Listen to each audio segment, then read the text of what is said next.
गिबियावनो बयखौबो बड'खौरां चेनेलाव बरायनानै लाग्रोनाय जाबाय। दिनै नोंथांमोननो मोननैसो रादाबफोर लानानै फैदों। अन्नानै भिडिअखौ जोबजासिम नायलांदो। बिदिब्ला फैदो दिनैनि रादाबाव। गसाइगावआव गोमानानै थानाय सानै उन्दै गथ'साखौ जिउ गैयै थासारियाव बोखांनो हाबाय। क'क्राझार जिल्ला गसाइगाव महकुमानि सिङाव थानाय तुलसीबिल ओनसोलनि जमुनाथारि गामिनि सानै गथ'साफोरा थांनाय बृहस्पतिबार बेलासि 4 रिंगासो समनिफ्रायनो गोमानानै दङमोन। नाथाय गोमानानै थानाय सानै उन्दै गथ'साफोरखौ मैया गामिनि माइ दुब्लियाव जिउ गैयै थासारियाव बोखांनो हाबाय। गामिनि सुबुंफोरा नुनानै लोगो लोगोनो तुलसीबिल पुलिस थानासिम खौरां हरनाय जादोंमोन। उनाव तुलसीबिल पुलिसनि मोनसे हानजाया जाथायसालियाव फैनानै नायबिजिरनायजों लोगोसे जाथायनि सोमोन्दै संदाननायखौ जागायो।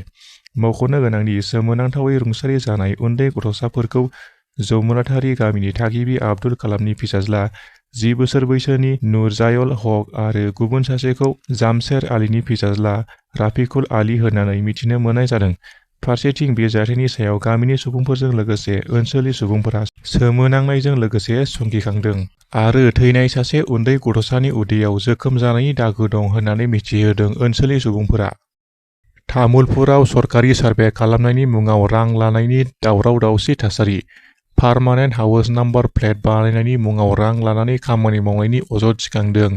जाथाया तामुलपुरनि अमियापुर गामियाव जादों होननानै मिथिनो मोन्दों। थांनाय मैयानि सानाव सुदर्शन चक्र पावार कर्परेसन मुंनि मोनसे एनजिअनि मावथिआ सरकारि सार्भेनि मुङाव सासेयाव 60 रां लानानैसो खामानिखौ मावनानै होनायनि अजद थिखांदों।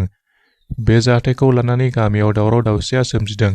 उनाव तामुलपुर पुलिस थानानि असिआ जाथायसालियाव फैनानै थासारिखौ सुग्लायहोफैयो। लोगोसे एनजिअनि मावथिफोरा दावराव-दावसि जानायनि उनाव लानाय रांखौ हरफिननांगौ जायो। गुबुन फारसेथिं तामुलपुर जौगाखां खोन्दोनि बिडिअनि गनायथि दं होननानै फोरमान होनो नाजादों एनजिअनि मावथिफोरा। आसाम आरो सा-सानजानि माखासे रायजोफोराव 48 घन्टानि थाखाय पेट्रल पाम्पआ बन्द थागोन। दिनै 30 मार्च फुंनि 5 रिंगानिफ्राय 48 घन्टा एबा साननैनि थाखाय नर्थ इस्ट पेट्रलियाम डिलार एस'सिएशनआ सारा आसाम आरो सा-सानजानि माखासे रायजोफोरनि पेट्रल पाम्पखौ बन्द फोसावदों। मख'नो गोनांदि थाव कम्पानिया पेट्रलियाम डिलार्सफोरनो मोननांगौ कमिसनखौ थांनाय 2017 मायथाइनिफ्रायनो होनाय जायाखै, जायनि थाखाय माखासे दाबिफोरखौ लानानै नर्थ इस्ट पेट्रलियाम डिलार एस'सिएशनआ बे बन्द खालामनाय गोनांथार थांखिखौ लानो गोनां जादों होननानै मिथिहोदों।